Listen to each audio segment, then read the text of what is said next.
wonsen guys. Ganito na hitsura niya.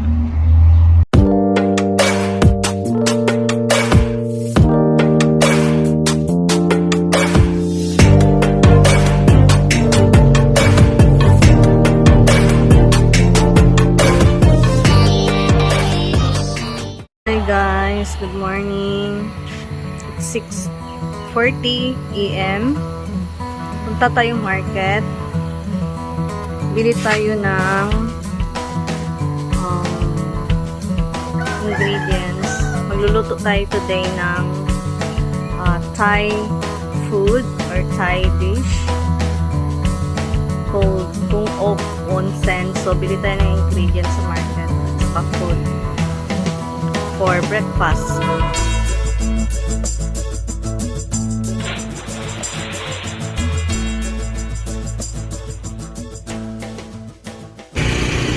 Dito na tayo sa market guys. Ito yung wet market ng Nathawee.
Walang carnival guys.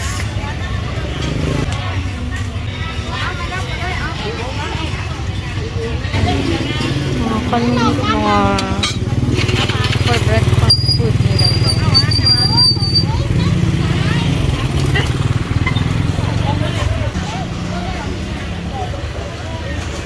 Murang-mura lang yung vegetables nila dito. Nahiya ako magsalita guys kasi alam mo yung tinitingnan ka ng mga tao.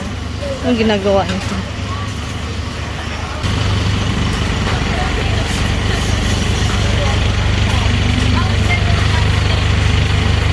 So,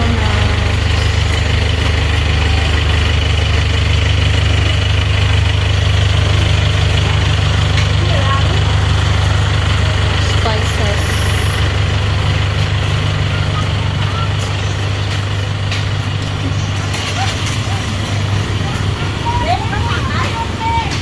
Ayun.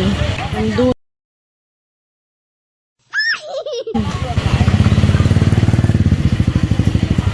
So, dyan yung mga pork.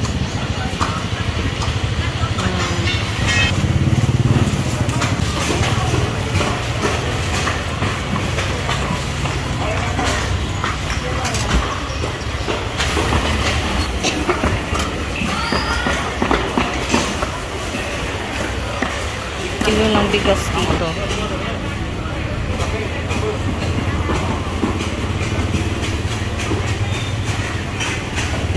Guys, mga spices nila.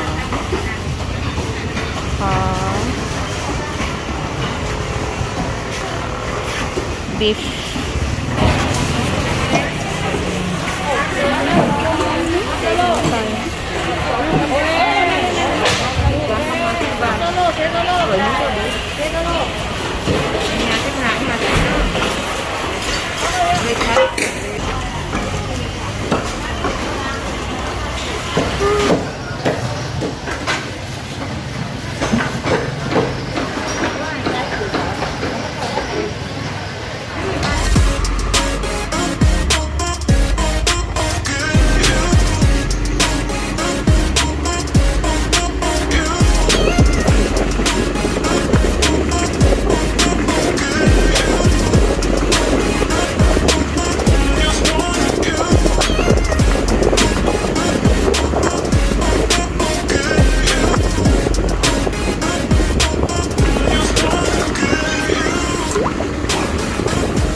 lulutuin natin ngayon guys ay goong ob wonsen or glass noodles with shrimp and cooked in ginger.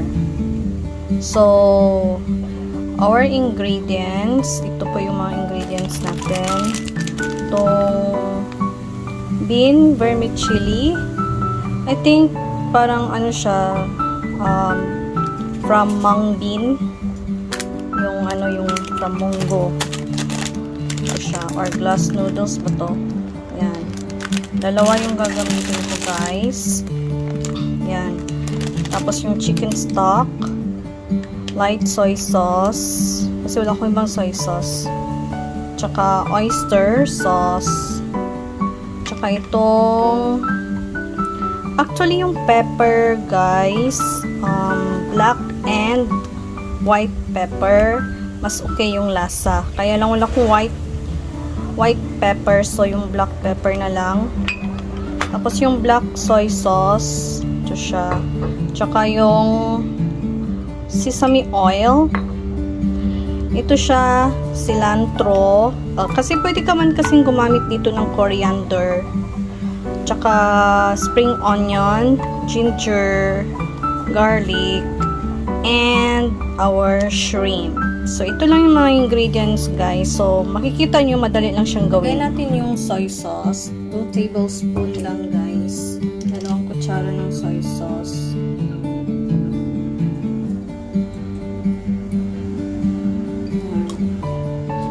Ginamit ko na chicken stock guys, ay sa chicken stock yung cube, tapos hindi pa siya masyadong nalusaw, but okay lang yan kasi mamaya malulusaw din yan sa init.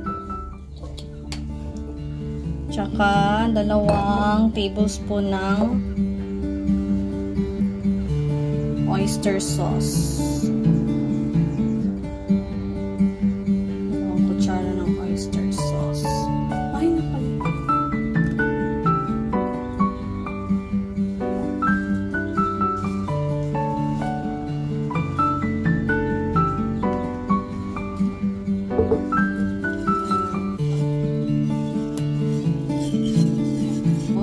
Lagay lang tayo ng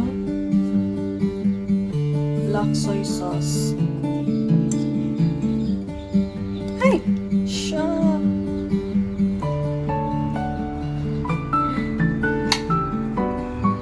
Isang kutsaritang black soy sauce. Diba? Napaka-messy magluto. Kaya palagi ako may tissue sa tabi. Sesame oil.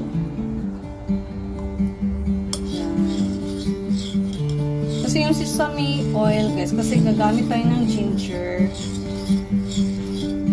mas malasa kung sesame oil yung gamitin natin para mabawasan yung pagka-alat niya. Gagamit tayo ng palm sugar. Kung wala kayong palm sugar guys, pwede namang pwedeng yung brown sugar or white sugar lang. Napang ko lang yung palm sugar kasi nakalimutan ko ilabas sa ref. Ayan.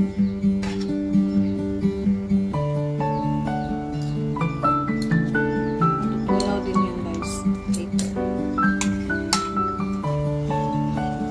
Okay, bababad lang pala din natin yung vermicelli guys, yung noodles sa water para lumambot lang natin yung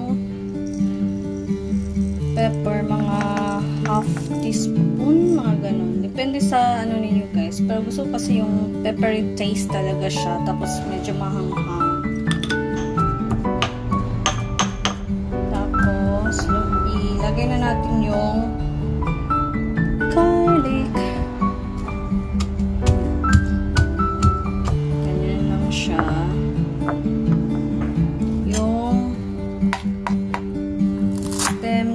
Cilantro, lagay na din natin. Pa-pound din natin siya guys para mas lumabas yung lasa niya.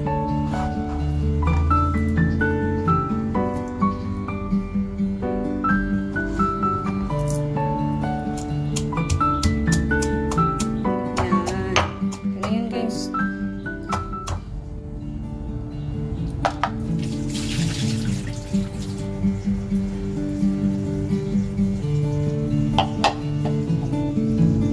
So, ito na gamitin ko guys. Malambot na yung noodles. Tapos, ilagay lang natin yung shrimp dito. Yan. Kalat lang natin. Wala akong ibang flat na lalagyan. So, ito na lang. Kalat lang natin siyang ganun. Mamaya, baliktarin naman natin. Yung shrimp naman ang ilalagay natin sa ibabaw tsaka sa lalim naman yung noodles. Babad lang natin siya ganyan guys. Lagay muna natin. So, start na tayo mag-cook guys. So, ginagamit ko dito yung pork oil. Pork oil ang ginagamit sa recipe na ito guys. Pero kung wala naman kayong pork oil, okay lang naman yung vegetable oil.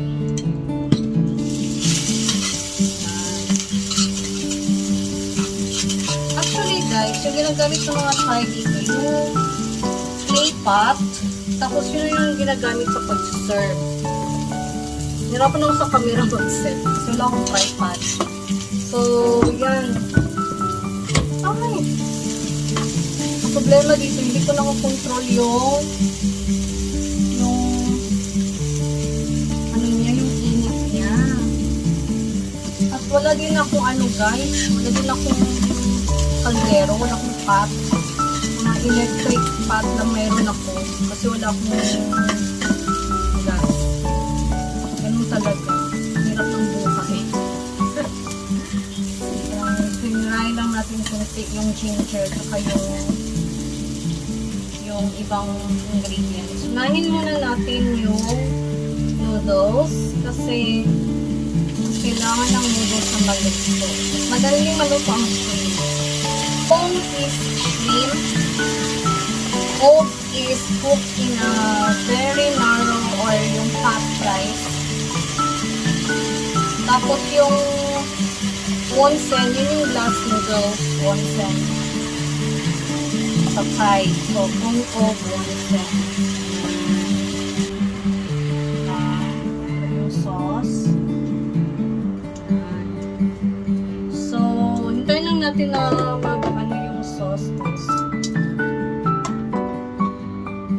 Nakakulit na siya.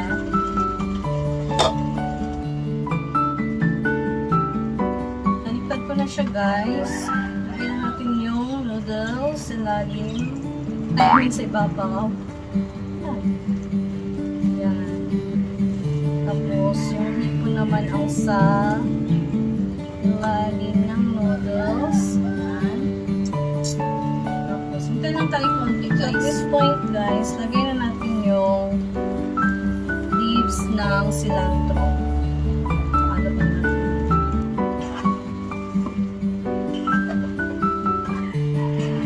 Okay na yun guys. Off na natin to. So, madali lang talaga siya lutuin. 1 minutes lang.